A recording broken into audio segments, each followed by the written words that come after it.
Welcome to the Deep Dive.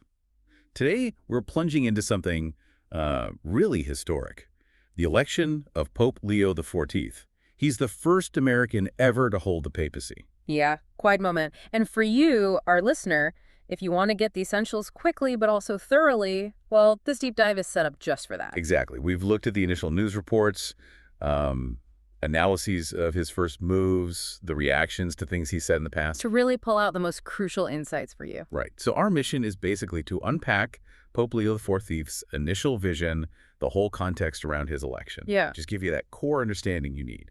Okay, let's start with the election itself, the conclave. Well, the first thing that jumps out is just how surprising it was. Cardinal Robert Francis Prevost, Yeah. honestly, he wasn't on many people's short lists. No, he wasn't, and yet he emerged. And it happened so fast, didn't it? Elected after only 4 ballots. Uh-huh. Very quick. Many thought it would take longer, especially with the focus on others. Like Pietro Parolin, the Vatican's #2. Mm-hmm. An Italian who could have been the first Italian pope in, nearly 50 years? That's exactly. Or Louis Tagle from the Philippines. A lot of talk about him potentially being the first Asian pope. Huge possibilities there. But Parolin, the reports suggest his support sort of plateaued, right? Somewhere around 45 to 55 votes. Yeah, well, short of the 89 needed. That's the two-thirds majority you need in a papal election. So his support kind of stalled out. Seems like it. And his decision then to endorse Prevost. Well, that was clearly a pivotal moment in the conclave. Absolutely. And there was also chatter about, the Asian cardinals, Tagle and David, maybe splitting some potential support there. Possibly. And an African candidate seemed, well, less probable this time around, maybe given perceptions about the previous pope's appointments. And the whole idea of an American pope, Mhm. that itself was seen as a bit of a long shot by many observers, wasn't it? Mostly because of the U.S.'s, geopolitical power. Right, which makes the coalition that formed around Prevost really interesting. It looks like he got support from moderate U.S. cardinals, Okay. the South American cardinals, which makes sense given his, 2 decades in Peru. Yeah, a long time. And quite a few European cardinals, too, it seems. I saw that quote from La Repubblica, calling him the least American of Americans because of all that time in Peru. That really captures it, doesn't it? And there's this sense around him, this perception that he values teamwork. Suggesting maybe a more collegial papacy ahead. Potentially, yeah. That's the feeling some people are getting. Okay, so a surprise election, this interesting coalition forms. Now let's dig into his first actions. What signals did we get right away? Well, the very first visual, his appearance on the balcony at St. Peter's, that got people talking. How so? His choice of vestments. He wore a gold cross, where his predecessor usually wore a simpler silver one. Okay.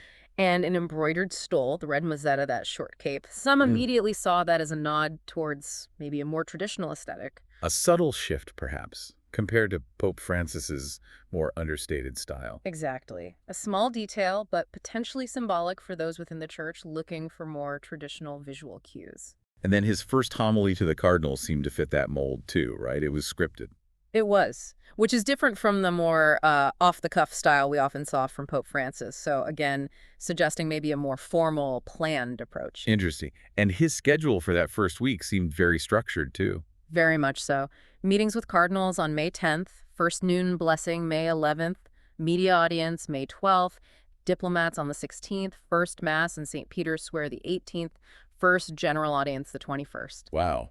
Packed. Yeah. And laid out publicly. Yeah, it suggests a certain organizational style, maybe a preference for, order and protocol. And then there was that invitation to travel to Turkey? Yes, invited by the ecumenical patriarch Bartholomew I for the 1700th anniversary of the First Council of Nicaea. That's huge for Catholic-Orthodox relations. So potentially signaling that ecumenical dialogue is a high priority for him early on. It certainly could be interpreted that way, yes. Another point of discussion. Yeah. Where he'll live. That's still up in the air. Apparently so.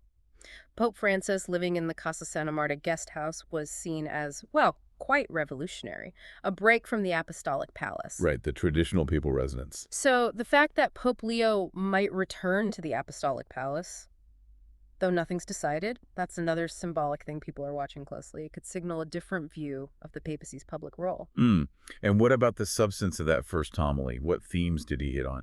He talked about faith being seen as absurd sometimes in our world, a world that values, technology, money, success above other things. Okay. And he stressed an urgent need for mission, especially where faith is weak He linked that lack of faith to some big societal issues. Like what? Loss of meaning, less mercy and compassion, violations of human dignity, a crisis in families. Pretty direct linkage. So, putting these early signals together, Hmm. the traditional hints, the structure, these themes, Yeah. what does it suggest about his overall vision and the challenges he sees? Well, first, it's really important he explicitly said he wants to continue the precious legacy of Pope Francis. Right, he mentioned Francis's 2013 mission statement, the one about inclusivity, focusing on the least and rejected. Exactly. So that suggests a foundation of continuity there in those core priorities. But he's also carving out his own areas of focus, it seems. You mentioned AI earlier. Yes, he specifically identified artificial intelligence as one of the main issues facing humanity. He expressed clear concerns Concerns about what specifically? about the challenges AI poses to defending human dignity, to justice, and to the future of work, of labor. That's a very modern concern for the church to focus on. And the name he chose, Leo.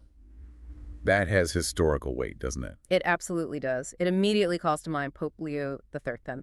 His papacy, late 19th, early 20th century. Yeah. He really laid the groundwork for modern Catholic social teaching. With his critiques of, like, unchecked capitalism and state socialism back in the Industrial Revolution era. Precisely. His encyclical Rerum Novarum was foundational. So choosing the name Leo, Yeah. is that a signal about tackling today's sort of digital industrial revolution? Well, Pope Leo XIV himself made that connection quite explicit. He said the church offers its social teaching as a response to this, quote, industrial revolution of AI. Wow, that's framing it powerfully, linking it directly to that historical tradition of Catholic social thought, engaging with big societal shifts. Okay, but like any major transition, this hasn't been without some controversy, right? No, it hasn't. Some comments he made back in 2012 have resurfaced and are getting a lot of attention. These were comments about, Specifically regarding the homosexual lifestyle and what he saw as the role of mass media in promoting acceptance of same-sex relationships. He framed these as being at odds with the gospel. he was quite specific in those older statements, wasn't he? Mentioning TV shows like The New Normal and Modern Family as examples of media portraying alternative families sympathetically. Yes, and he argued that this created sympathy for beliefs he listed as conflicting with Christian teaching, like abortion, euthanasia, and the homosexual lifestyle. So, understandably, LGBTQ plus Catholic groups have reacted to these resurfaced comments. Yes, with concern and disappointment. Groups like New Ways Ministry and Dignity USA have spoken out. What are they saying? They're expressing disappointment, but also acknowledging the context those comments were made during Benedict XVI's papacy. And they're also voicing hope. Hope for what? Hope that he might have evolved, that he'll continue the more inclusive path Pope Francis was on. Francis DeBernardo from New Ways Ministry said they have a wait-and-see attitude. Hoping his heart and mind have developed more progressively, I think was the quote. That's right. And Dignity USA said something similar, hoping he'll listen and grow. You definitely hear echoes of Pope Francis's famous "Who am I to judge?" remark in their responses. It set a benchmark for many, didn't it? It really did. Though Father James Martin offered a more optimistic take. What did he say? He described Pope Leo as down-to-earth, kind, modest, and he pointed to actions Pope Francis took, like allowing blessings for same-sex couples, meeting transgender Catholics, as maybe showing a path forward. So, a mix of concern and conscious optimism there. Let's shift gears slightly. Any personal glimpses of the man himself emerging? There are a few interesting anecdotes, like that one about a childhood neighbor predicting he'd be the first American pope. Wow, really?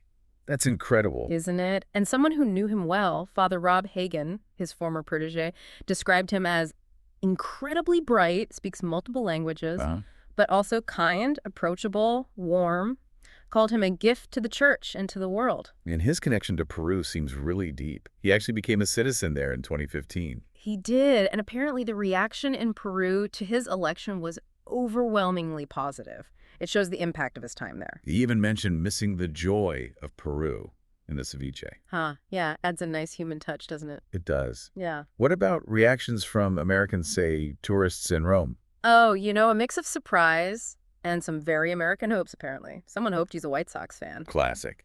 And he made a joke himself, didn't he, after signing something? Yeah, after blessing a Bible, he apparently quipped he needed to try out his new signature. Shows a bit of that down-to-earth side, maybe. Yeah, these little things help paint a broader picture beyond just the official pronouncements. Okay, finally, let's touch briefly on potential political ripples. Right. Some analysis suggests choosing the name Leo, historically linked with reformer popes who sometimes clashed with political powers, might signal a willingness to challenge figures today. Like maybe Donald Trump, some have suggested. That's been floated, yeah. And the strong negative reaction in some political circles right after his election, what some called a MAGA U meltdown online, Hmm. that certainly shows he's being viewed through a political lens by some groups. And his own brother apparently said Pope Leo is quite concerned about U.S. immigration policy. Yes, and that he doesn't plan to stay quiet about it. So it seems likely he'll be an active voice on major global issues. Okay, so let's try to pull this all together. What are the key takeaways from this deep dive? Well, we've got a genuinely surprising election outcome. We have these early signals, some hinting at maybe a more traditional style in certain ways, Right, the visuals, the scripted homily. but balanced by this stated commitment to continue Pope Francis's focus on inclusivity. Though those past comments definitely raise questions for many people. Understandably. And then there's this very clear forward-looking focus on the challenges of artificial intelligence. Yeah, that's striking. Which brings us to our final thought for you, the listener. Thinking about all this, the diverse reactions, his first words and actions, what do you think will be the defining challenges for Pope Leo XIV? What about the opportunities? How do you see that tension playing out, the pull between tradition and the needs of a changing global church? And what does his focus on AI tell you about where the church might be heading in its engagement with our complex modern world? Definitely a lot to think about. For sure. Thanks for taking this deep dive with us.